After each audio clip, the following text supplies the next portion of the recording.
আসসালামু আলাইকুম। আপনারা দেখছেন গরুর পা রান্না 4 নাম্বার রেসিপি। দেখেন আমি এখানে পানি দিয়েছিলাম, এই বাটিতে 6 বাটি পানি দিয়েছি আমি।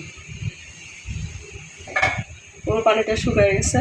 এই যে দেখেন পাতিলের এখন কী পরিস্থিতি দেখছেন। আর এভাবে অল্প আঁচে আমি সিদ্ধ করছি। এই চুলার আঁচটা কমাই দিছি, প্রথমে বাড়াই দিছি পরে কমাই দিছি।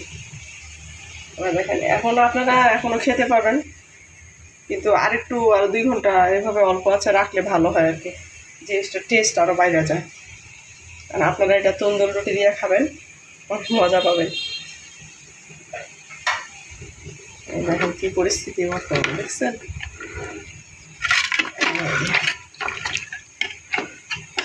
মশলা আপনারা মন চাইলে আর একটু দিতে পারেন, কারণ এটাতে একটু কম মশলা দেয় ভালো। কারণ ঝোলের মধ্যে এত মশলা দিলে এটা খাওয়া যাবে না। এই সাধারণত পায়ে কম মশলা দেয়।